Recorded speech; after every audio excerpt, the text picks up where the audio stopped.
गणपते नमः। आप सभी का आपके अपने चैनल हिंदी स्टोरी बुक पर बहुत बहुत स्वागत है। आप सभी पर ईश्वर की कृपा सदा बनी रहे।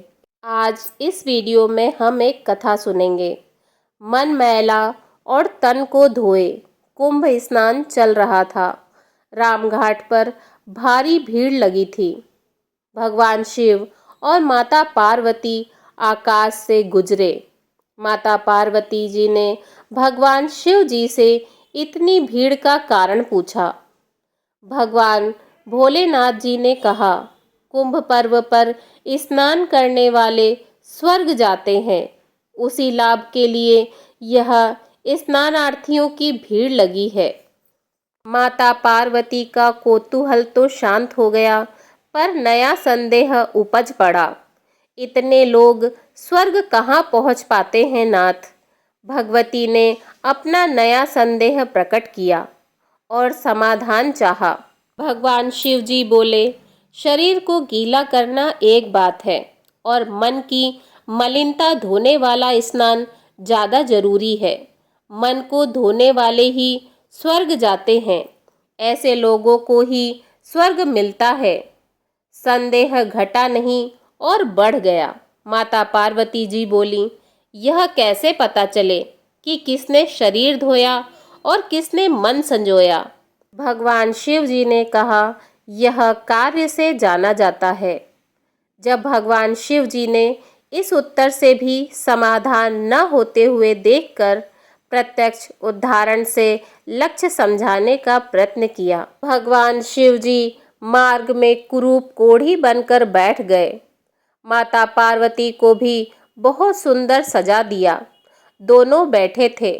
स्नानार्थियों की भीड़ उन्हें देखने के लिए रुकती, अनमेले स्थिति के बारे में पूछताछ करती।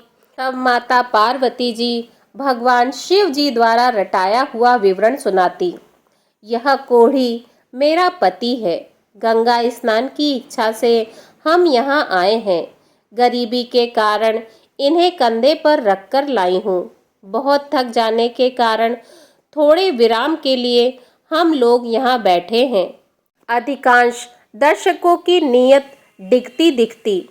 वे सुंदरी को प्रलोभन देते और पति को छोड़कर अपने साथ चलने की बात कहते।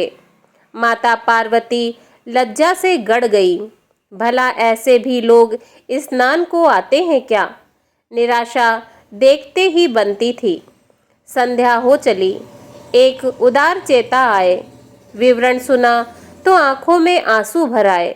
सहायता का प्रस्ताव किया और कोढ़ी को कंधे पर लाद कर तट तक पहुंचाया।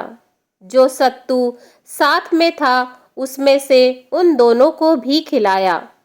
साथ ही सुंदरी को बार बार नमन करते हुए कहा, आप जैसी देवियां ही इस धरती की स्तंभ हैं। धन्य है माता, आप जो इस प्रकार अपना धर्म निभा रही हैं।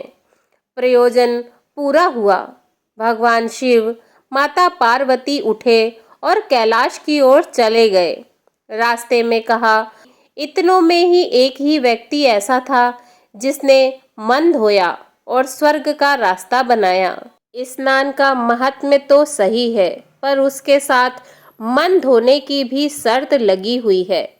माता पार्वती तो समझ गई कि स्नान का महात्म्य सही होते हुए भी क्यों लोग उसके पुण्य फल से वंचित रहते हैं। इसीलिए किसी ने सही कहा है, मन मैला और तन को धोए, फूल तो चाहे कांटे बोए। इसी तरह की और शिक्षाप्रद पौराणिक धार्मिक कहानी सुनने के लिए मेरे चैनल को लाइक कीजिए और सब्सक्राइब कीजिए। धन्यवाद। जय श्री राधे कृष्णा।